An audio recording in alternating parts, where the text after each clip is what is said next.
حبيبي يا رسول الله।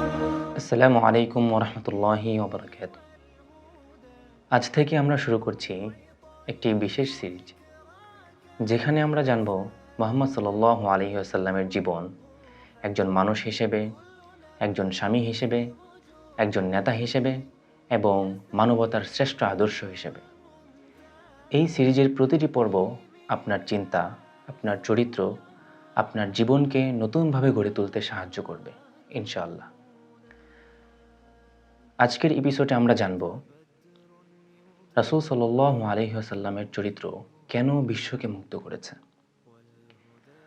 আল্লাহ তাআলা কুরআনে রাসূল সাল্লাল্লাহু আলাইহি ওয়াসাল্লামের চরিত্র সম্পর্কে এমন সাক্ষ্য দিয়েছেন যা অন্য কোনো মানুষের ক্ষেত্রে দেননি।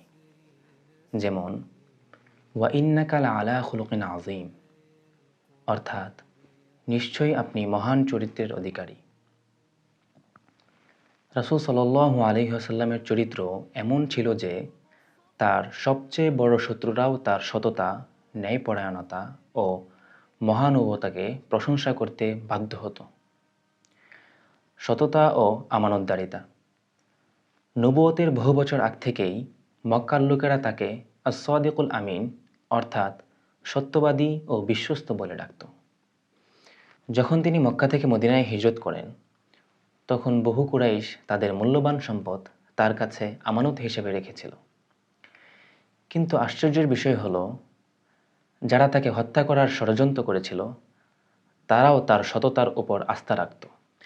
হিজরতের রাতে তিনি আলী ইবনে আবু তালেব রাদিয়াল্লাহু তাআলা আনহুকে তার বিছানায় রেখে যান এবং মানুষের মূল্যবান সম্পদগুলো ফিরিয়ে দেওয়ার দায়িত্বে নিযুক্ত করে যান।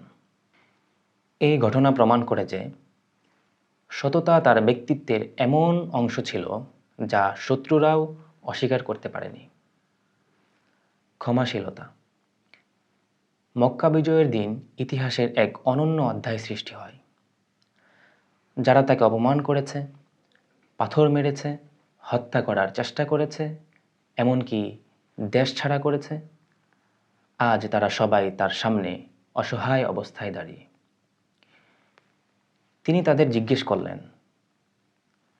মা তাযুন্নুনা আন্নী ফাইলুন বিকুম, তোমরা কি মনে করো আমি আজ তোমাদের সঙ্গে কি আচরণ করব? তারা বলল, আখুন কারীমুন ওয়াবনু আখিন কারীমিন, আপনি একজন সম্মানিত ভাই এবং সম্মানিত ভাইয়ের সন্তান। তখন তিনি বললেন, ইযহাবু ফাআনতুমুত তুলাকা, যাও তোমরা সবাই মুক্ত। এই ধরনের ক্ষমা বিজয়ী নেতাদের ইতিহাসে খুবই বিরল। দয়া ও কোমলতা। রাসূল সাল্লাল্লাহু আলাইহি ওয়াসাল্লামের দয়া ছিল সীমাহীন। তিনি বলেছেন, মান লা ইয়ারহাম লা ইউরহাম, যে দয়া করে না তার প্রতি দয়া করা হয় না। একদিন তিনি তার নাতি হাসান ইবনে আলী রাদিয়াল্লাহু তাআলা আনহুকে চুমু খাচ্ছিলেন। তখন এক বেদুইন বলল, আমার 10টি সন্তান আছে, আমি কখনো কাউকে চুমু দেইনি। রাসূল সাল্লাল্লাহু আলাইহি ওয়াসাল্লাম বললেন, আওয়া আমলিকু লাক আন নাযআ আল্লাহু মিন কলবিকা রাহমা, অর্থাৎ আল্লাহ যদি তোমার হৃদয় থেকে দয়া তুলে নেন তাহলে আমি কি করতে পারি? ন্যায় বিচার। একবার এক সম্ভ্রান্ত নারী চুরির অপরাধে ধরা পড়লে কিছু লোক সুপারিশ করতে চাইল। রাসূল সাল্লাল্লাহু আলাইহি ওয়াসাল্লাম তখন অত্যন্ত দৃঢ়ভাবে বললেন, ওয়াল্লাহি লাউ আন্না ফাতিমাতা বিনতা মুহাম্মাদিন সারাকাত লাকাতাতু ইয়াদাহা, আল্লাহর কসম, যদি মুহাম্মদের কন্যা ফাতেমাও চুরি করত আমি তার হাতও কেটে দিতাম। এটি ছিল ন্যায় বিচারের এক অনন্য উদাহরণ। বিনয়। তিনি ছিলেন আরব উপদ্বীপের সর্বোচ্চ নেতা, কিন্তু জীবনযাপন ছিল অত্যন্ত সাধারণ। আয়েশা বিনতে আবু বকর রাদিয়াল্লাহু তাআলা আনহাকে জিজ্ঞেস করা হয়, মা কানা আন-নাবিয়্যু সাল্লাল্লাহু আলাইহি ওয়াসাল্লাম ইয়াসনাউ ফি বাইতিহি, রাসূল সাল্লাল্লাহু আলাইহি ওয়াসাল্লাম ঘরে কি করতেন? তিনি উত্তর দেন, কানা ফি মিহনাতি আহলিহি, অর্থাৎ তিনি পরিবারের কাজে সাহায্য করতেন। তিনি নিজের কাপড় নিজে সেলাই করতেন, এমনকি নিজের জুতাও নিজে মেরামত করতেন। সহানুভূতি ও মানবিকতা। আয়েশা বিনতে আবু বকর রাদিয়াল্লাহু তাআলা আনহা বলেন, মা দরবা রাসূলুল্লাহ সাল্লাল্লাহু আলাইহি ওয়াসাল্লাম শাইআন কত্তু বিয়াদিহি। অর্থাৎ রাসূল সাল্লাল্লাহু আলাইহি ওয়াসাল্লাম কখনো নিজের হাতে কাউকে আঘাত করেনি। তিনি শিশুদের সালাম দিতেন, অসুস্থদের দেখতে যেতেন এবং দরিদ্রদের পাশে দাঁড়াতেন। নেতৃত্বের ভারসাম্য।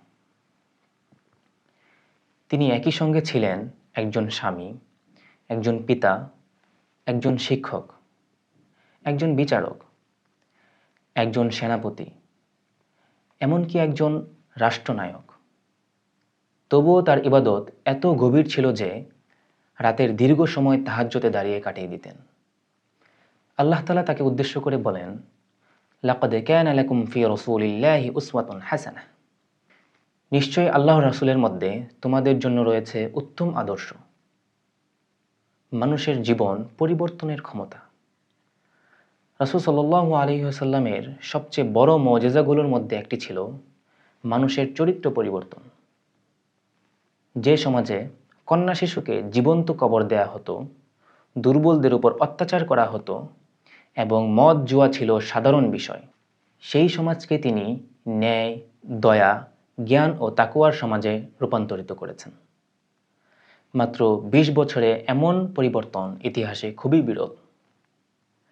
মোট কথা, রাসূল সাল্লাল্লাহু আলাইহি ওয়াসাল্লামের চরিত্রের সৌন্দর্য শুধু মুসলমানদের নয়, বরং বিশ্ব মানবতাকে মুগ্ধ করেছে। কারণ তিনি যা শিক্ষা দিয়েছেন তা প্রথমে নিজে বাস্তবায়ন করেছেন। তার জীবনে কথা ও কাজের মধ্যে কোনো বৈপরীত্য ছিল না। এ কারণেই আল্লাহ তাআলা তাকে খুলুকিন আযীম, মহান চরিত্রের অধিকারী বলে আখ্যায়িত করেছেন।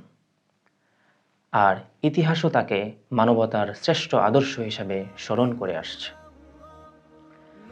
আজকের এপিসোডটি ছিল এই পর্যন্তই। দেখা হচ্ছে নেক্সট এপিসোডে ইনশাআল্লাহ। আসসালামু আলাইকুম ওয়া রাহমাতুল্লাহি ওয়া বারাকাতুহু।